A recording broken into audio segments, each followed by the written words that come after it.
Good day guys, welcome again sa aking channel.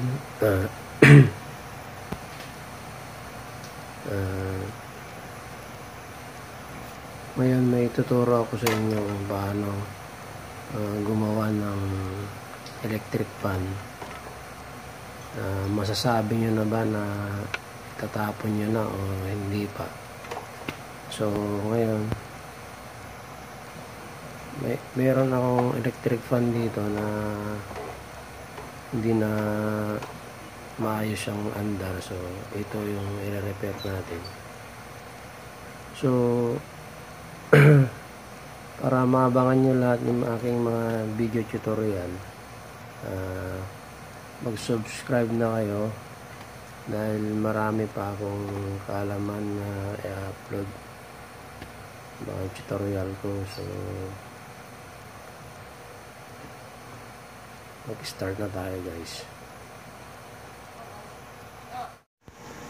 So ito ngayon guys yung electric fan na gagawin natin. Yan, standard electric fan, stand fan siya. So dito guys meron siyang ito yung saksakan niya. Yan, male plug. So dito natin sinasaksak sa outlet sa female plug. So paano natin malalaman kung yung electric fan natin ay sira na o hindi? So meron tayong syempre yan, multi-tester ulit para check natin yung resistance. Yan, pasensya na, sira na pala tong takip ng tester ko. Yan. So ito,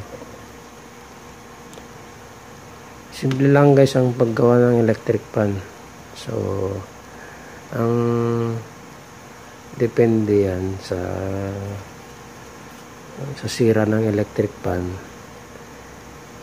Ito guys, kapag yung electric fan mo ayaw ng umugong, pag sinaksak mo, sinis mo, ayaw nang umandar, wala ka nang narinig na ugong ng makina, so ibig sabihin maaring yung fuse niya ay putol or yung sunog na yung winding ng motor mo. So kailangan ma-check natin saka yung continuity ng wire. Maaring dito putol dito o dun sa loob ng yan sa electric fan yung loob nya, yung continuity ng wire. So pero pinaka basic nyan, pag umuugong naman yung motor mo, yan, pinaka basic nyan, ang sakit lang nun pag umuugong, ito guys, kalimitan yung bushing. So bubuksan na natin. Katulad nito,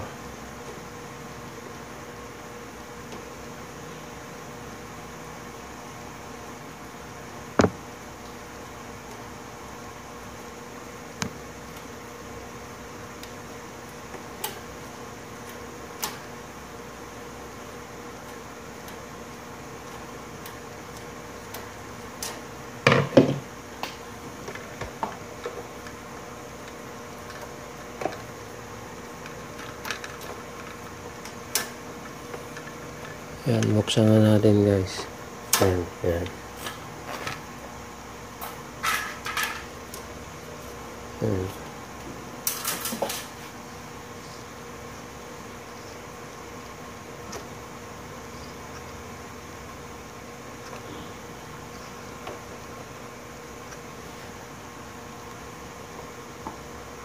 So para malambot siyang ikutin. Yan, yan, yan. Malambot. So try natin panda rin guys. Ano ang sakit ng electric fan na to.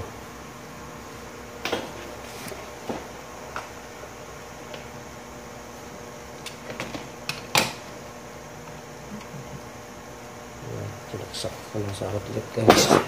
So ito, umuugong lang guys. Wala, mahina. Kapag ganyang umuugong, ibig sabihin working pa. Kailangan lang ito, may sumasayad sa kanya sa loob kaya umugong. So kailangan buksan to guys. Ayan.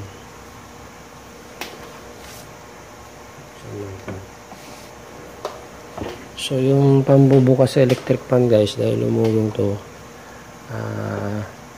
sa next video na lang siguro. So ang ituturo ko sa inyo ngayon, itong pag-test ng resistant, kung sunog na bang motor mo hindi. So ito malambot siya, ibig sabihin dapat umiikot yan pag sinaksak mo. Yan.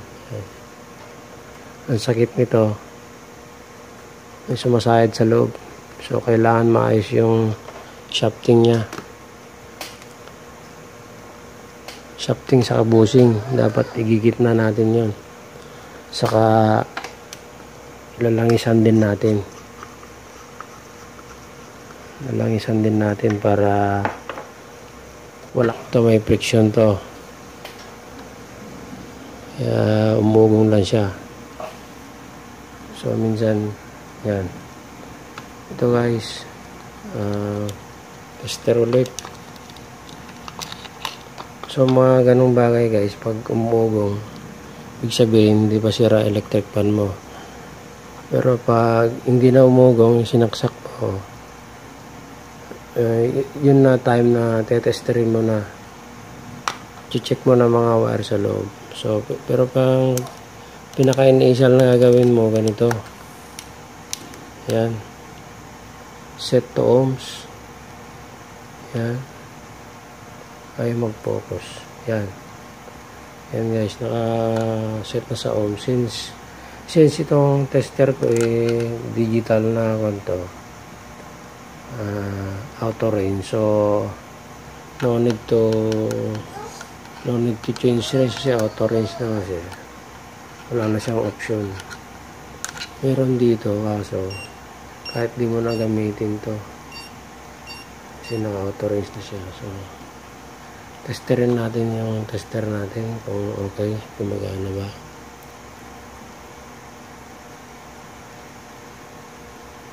Yan, gumagana guys.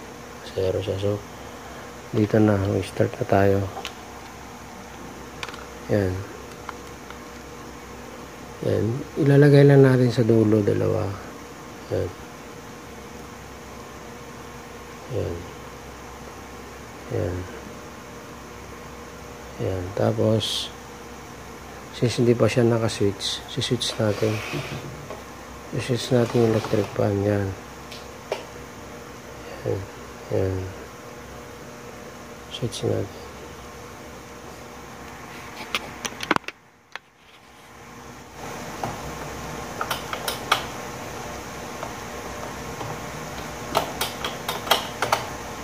Ini saya number ko.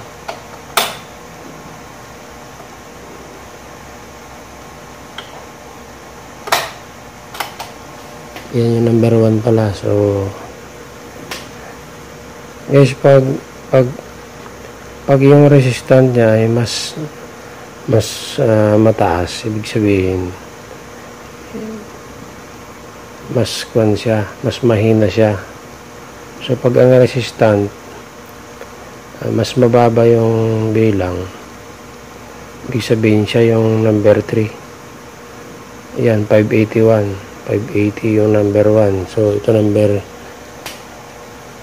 number 2. Sisis natin yung number 2. Number 1 to 5. Yan, 509. Ito number 2. Yan. Sinis ko na number 2. Yan. Tingnan mo nyo guys. Bumaba siya ng 400. Yan. 77. So, number 3 ulit. Yan. Yan, 300. Yan, number 3. So, mas malakas yan. Ibig sabihin, ang electric fan mo buhay ba? Yan. Buhay pa yan. So, yan.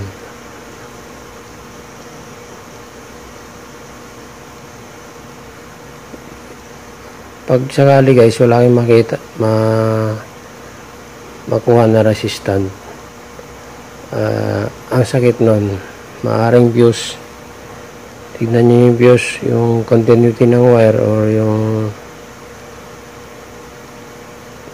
kanya. So, ganun lang guys. Pag ang electric fan hindi na siya umugong, ibig sabihin ang sakit niya yung continuity ng wire or possible yung motor niya pumutok na o yung fuse lang guys. Kung kayo ay wala kayong mabilhan na fuse, pwede nyo i-twist lang yun, yung fuse na yun, i-twist nyo siya. So tapos pag twist nyo, balutan nyo rin para hindi dumikit dun sa ibang winding.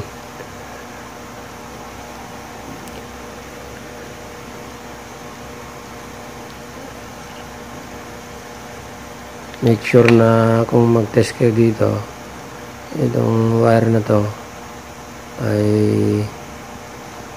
may continuity dun sa winding, baka mamaya dun sa mga switch. Yan. Kung mga 1, 2, 3 nagloloko, yung mga 2 ganun, 3 yung kwan yun mahina ganun, ibig sabihin. Pero yung battery malakas naman, ibig sabihin ang sakit ng electric fan nyo, yung switch ng yung switch, yung 1, yung switch ng 1 dapat linisin nyo o idikit nyo. Maaari idikit nyo yung switch dito sa loob, linisan nyo lang.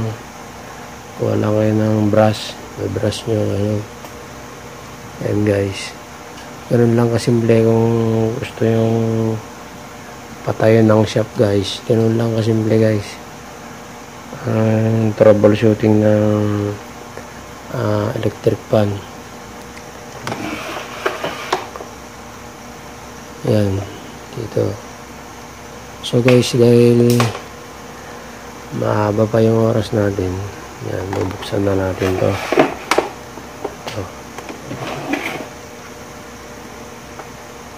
Buksan ko na, alamin natin kung bakit sumasayad to.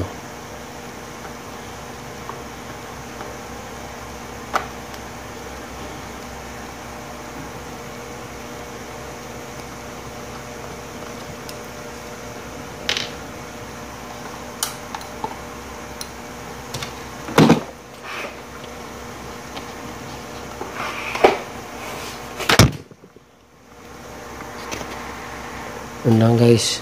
Yan. May lock kasi dito. So, kailangan. Yan.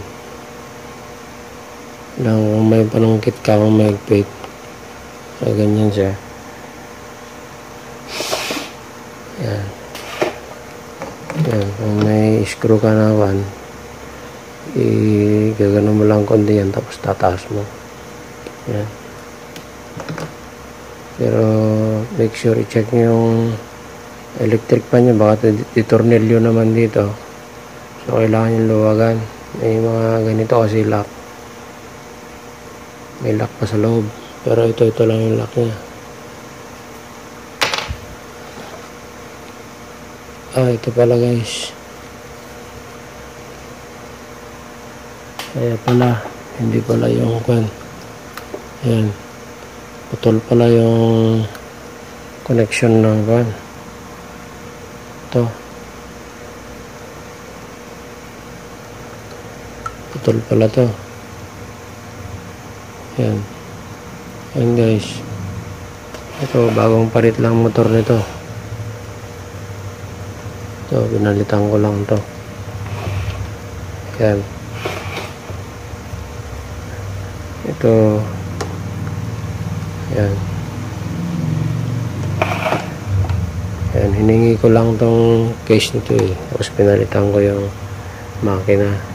So far gumastos ako ng 190 ang gastos ko dito. Ito lang ang binili ko. Yan, yung motor lang. So nagustuhan ko to kasi standard to.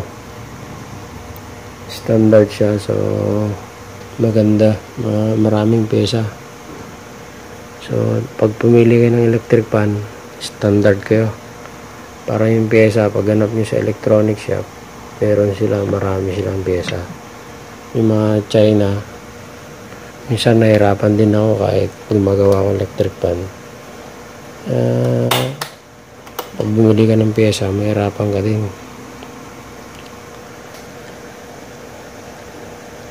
So yun guys, sabi ko nga, yan o, problema pala itong capacitor. Yan.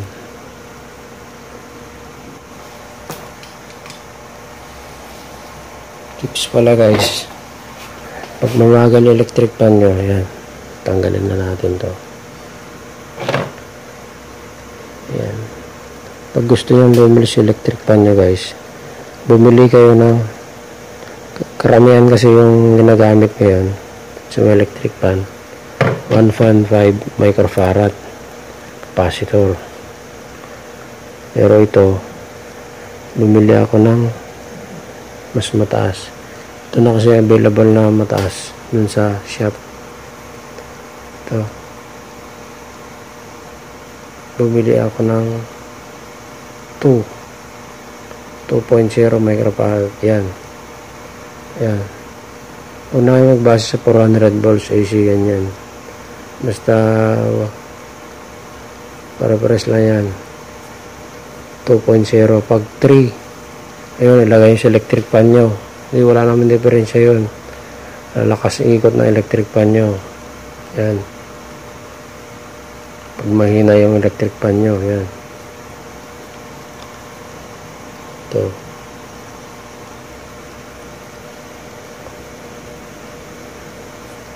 Pampalakas electric pan. Palitan niya yung 1.5.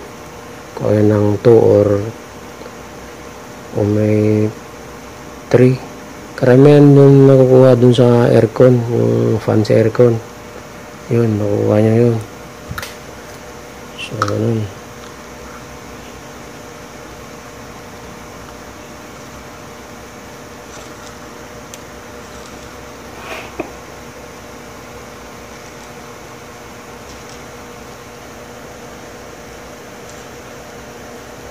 Sunog. Bakit kaya?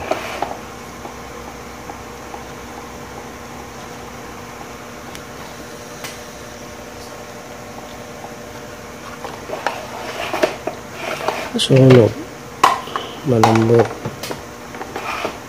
May sumasayat siguro dito. Hindi natin kung may sumasayat.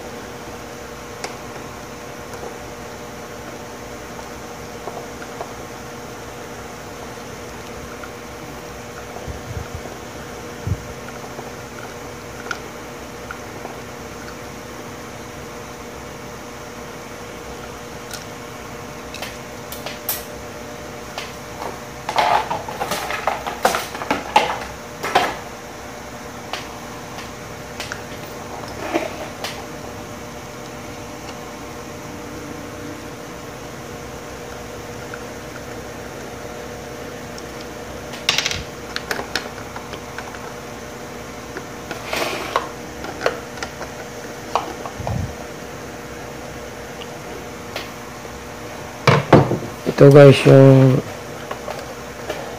yung bearing nyo, pag ginalog nyo to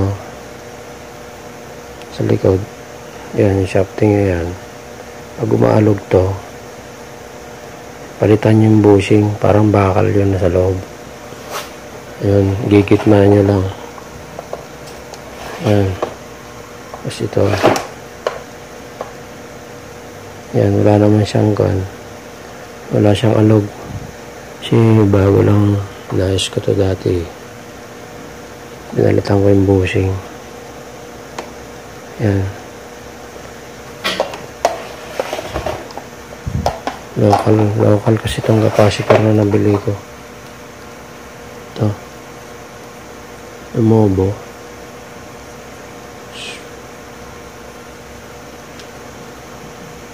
Subukan natin.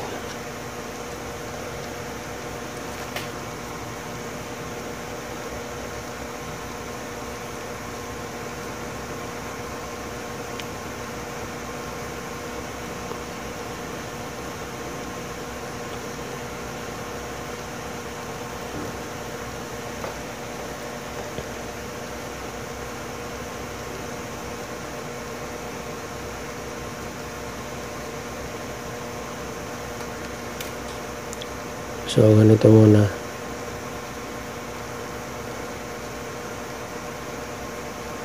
Hindi ko muna susulda to. Titis ko muna yung wire.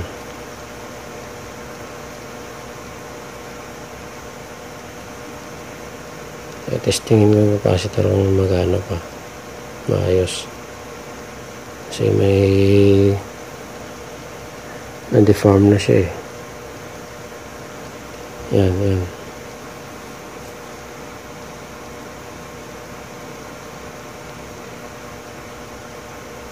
So, take note guys, walang polarity yung capacitor. So, pwede natin saksak. Tignan natin ano mayayari sa capacitor.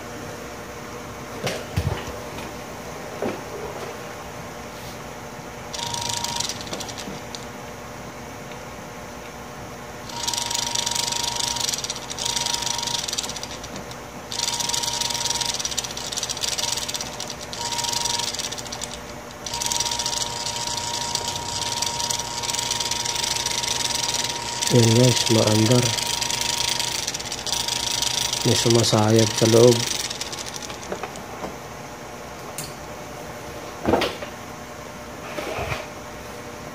Okay pa to, pero lobo na.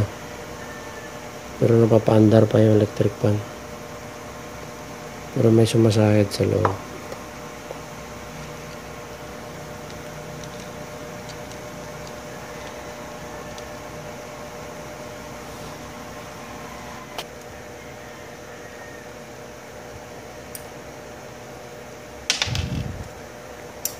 Ayan guys.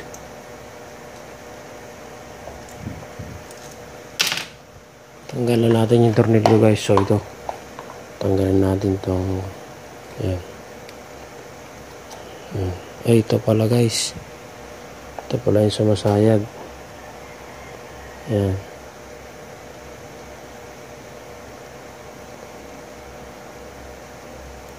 Ayan. Ito pala. Bakit kaya nagkaganito? Ba't nahiwa to? Oh. Basag na. Ito. Basag na yung kanya.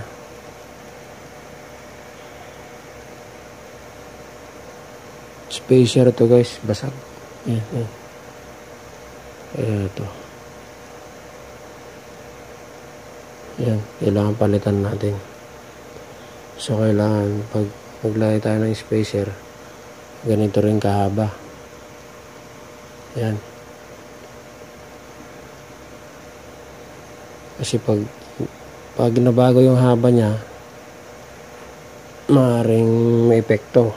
Baka hindi na iikot, mahigpit o maluwag. Yan, maglalaro kasi ito eh. Yan. Importante ito guys. Yan. Meron siyang spacer din. Parang washer. Yan. Susuot mo yung spacer tapos itong washer. So, ang technique lang dyan guys, pag wala kayong mabiling ganito, wala kayo ng electrical tape o scotch tape, ibabalot nyo dito. Yan. Yan. Tapos, ano size nito, ikakat nyo sa cutter. Kakaterin nyo. So, yan. Hindi ko alam na ganito pala, basag pala to. So, kailangan wala tayong scotch tape. So, hindi ko mai-show yung video yung video ngayon.